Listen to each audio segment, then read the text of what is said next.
Gênesis 47. Então José foi dar a notícia ao rei. Ele disse: O meu pai e os meus irmãos vieram da terra de Canaã e estão na região de Gozém, com as suas ovelhas e cabras, o seu gado e tudo o que tem. Depois levou 5 dos seus irmãos e os apresentou ao rei. O rei perguntou: Qual é o trabalho de vocês? Eles responderam: Senhor, nós somos criadores de ovelhas, como foram os nossos antepassados. Viemos morar neste país, porque na terra de Canaã não há pastos para os animais, e a fome lá está terrível. Por favor, deixe que a gente fique morando na região de Gozém. O rei disse a José: Agora que o seu pai e os seus irmãos vieram ficar com você, a terra do Egito está às ordens deles. Dê a eles a região de Gozém, que é a melhor do país, para que fiquem morando lá. E, se na sua opinião houver entre eles homens capazes, ponha-os como chefes dos que cuidam do meu gado. Depois José levou Jacó, o seu pai, e o apresentou ao rei. Jacó deu a sua bênção ao rei, e este perguntou: Qual é a sua idade? Jacó respondeu: Já estou com 130 anos de idade, e sempre tenho andado de um lado para o outro. A minha vida tem passado rapidamente, e muitos anos foram difíceis. E eu não tenho conseguido viver tanto quanto os meus antepassados, que tiveram uma vida tão dura como a que eu tive. Jacó deu a sua bênção ao rei e foi embora. E José deu ao pai e aos irmãos terras na melhor região do Egito, perto da cidade de Ramsés, como o rei havia ordenado. Essas terras se tornaram propriedade deles e eles ficaram morando ali. José dava mantimentos ao pai, aos irmãos e aos parentes, conforme as necessidades de cada família. José como governador do Egito. Não havia alimento em lugar nenhum e a fome aumentava cada vez mais. Os moradores do Egito e de Canaã ficaram fracos de tanto passar fome. O povo comprava mantimentos e José juntava todo o dinheiro e o levava para o palácio. Quando acabou todo o dinheiro do Egito e de Canaã, os egípcios foram falar com José. Eles disseram: Por favor, nos dê comida. Não nos deixe morrer só porque o nosso dinheiro acabou. José respondeu: Se vocês não têm mais dinheiro, tragam o seu gado, e eu trocarei por mantimento. Os egípcios levaram a José cavalos, ovelhas, cabras, bois e jumentos, e em troca ele lhes deu mantimento durante todo aquele ano. O ano passou, e no ano seguinte foram dizer a José: Senhor, não podemos esconder o fato de que o nosso dinheiro acabou, e que os nossos animais agora são seus. Não temos mais nada para entregar, a não ser os nossos corpos e as nossas terras. Não deixe a gente morrer. Cumpre a nós e as nossas terras em troca de alimentos. Seremos escravos do rei, e ele será dono das nossas terras. Dê-nos mantimentos para que possamos viver, e também sementes para plantarmos, e assim a terra não se tornará um deserto.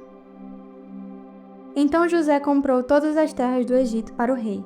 Todos os egípcios tiveram de vender as suas terras, pois a fome era terrível. Assim, a terra ficou sendo do rei, e José fez dos egípcios escravos no país inteiro. José só não comprou as terras dos sacerdotes. Eles não tiveram de vendê-las, pois o rei lhes dava certa quantidade de alimentos, e assim eles tinham que comer. Então José disse ao povo: Agora vocês e suas terras são do rei, pois eu os comprei para ele. Peguem aqui sementes para semearem nos campos. Do que colherem, deem a 5ª parte ao rei. Usem as outras 4 partes para semear e para alimentar vocês, os seus filhos e as pessoas que moram com vocês. Eles responderam: O Senhor salvou a nossa vida e tem sido bom para nós. Seremos escravos do rei. Assim, José fez uma lei que existe até hoje. A lei é a seguinte: em todo o Egito, a 5ª parte das colheitas pertence ao rei. Só as terras dos sacerdotes não ficaram para o rei. O último pedido de Jacó.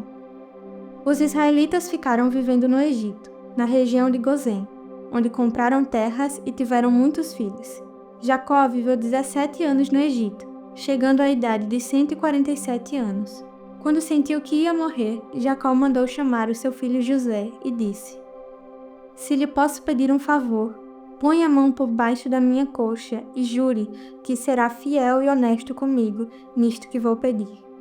Não me sepulte no Egito, Quando eu morrer, tire o meu corpo do Egito e me coloque na sepultura dos meus antepassados, a fim de que eu descanse com eles.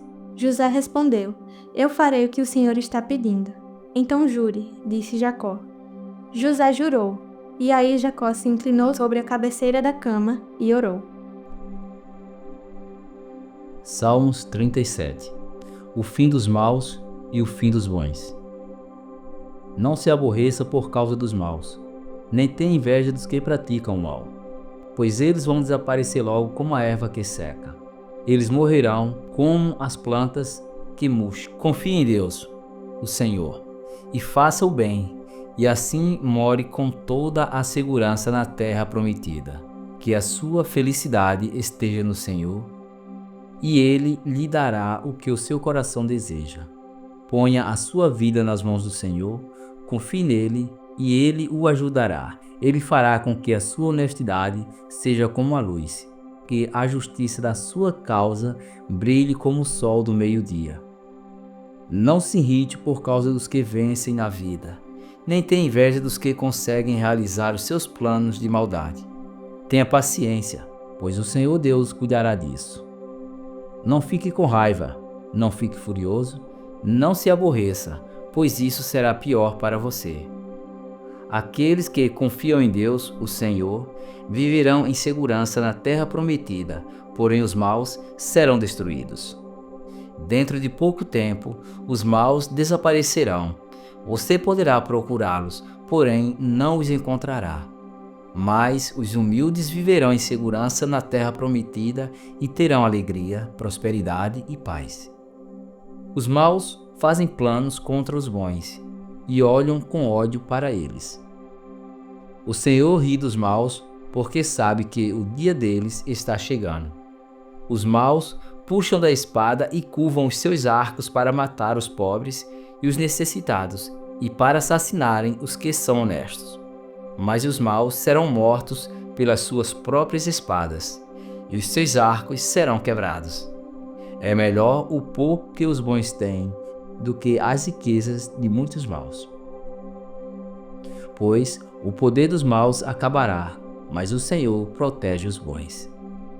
Todos os dias o Senhor cuida dos que são corretos.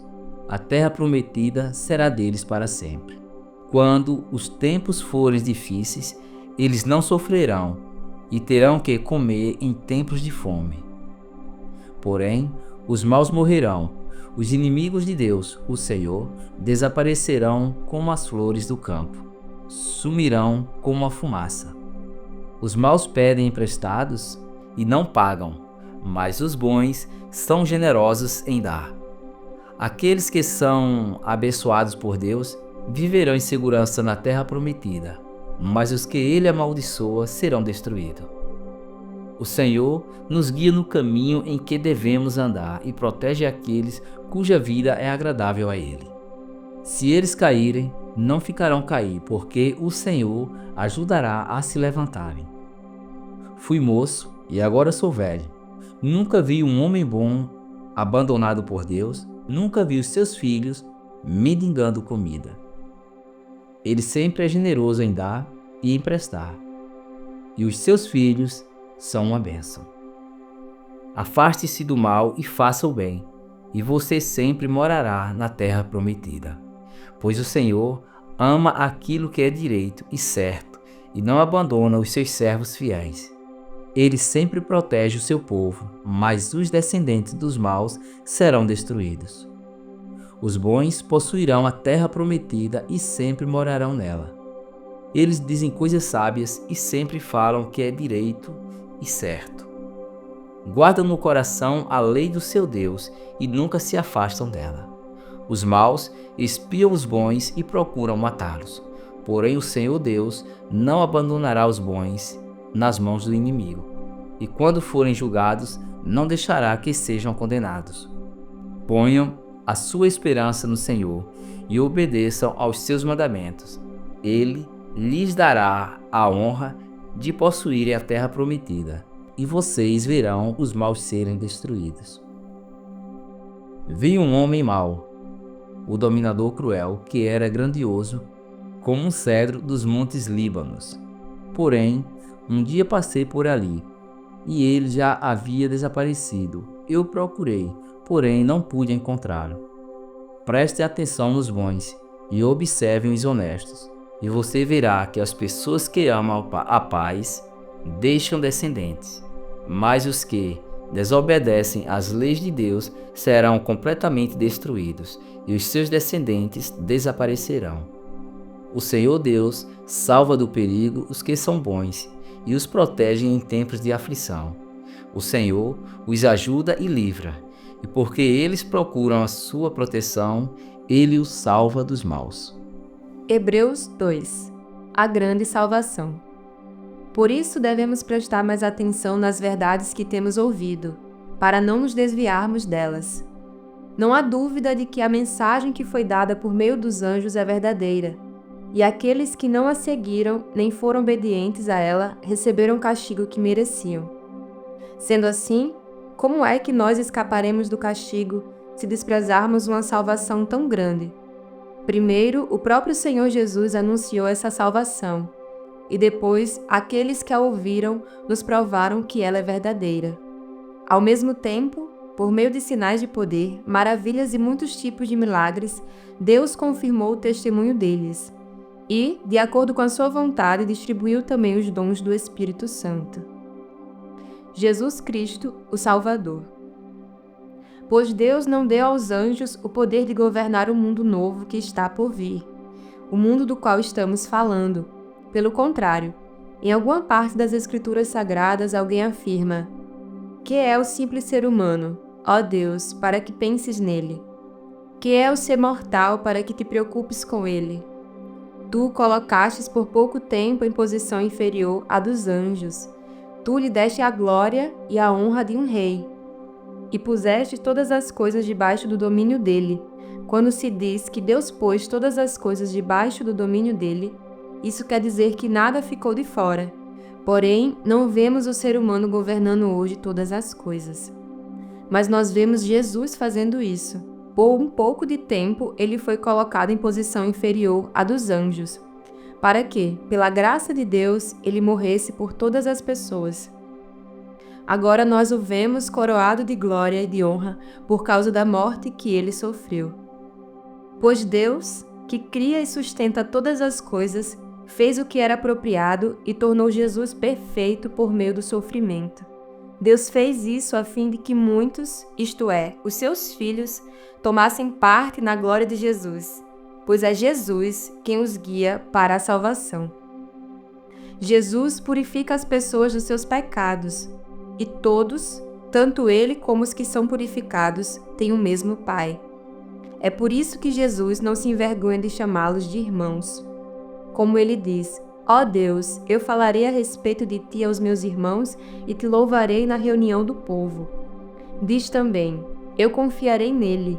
E diz ainda: aqui estou eu com os filhos que Deus me deu.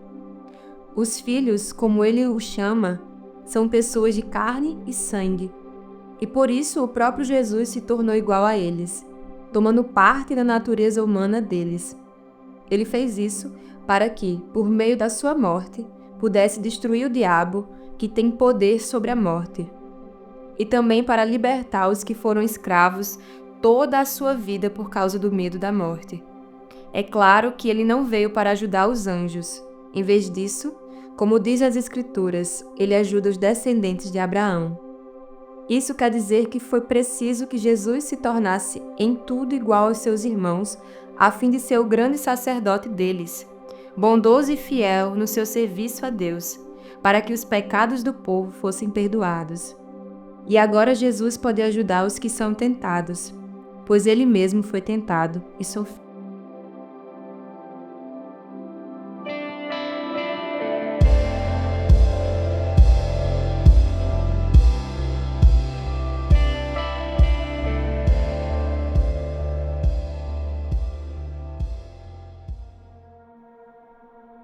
Para terminar o nosso devocional, vamos orar.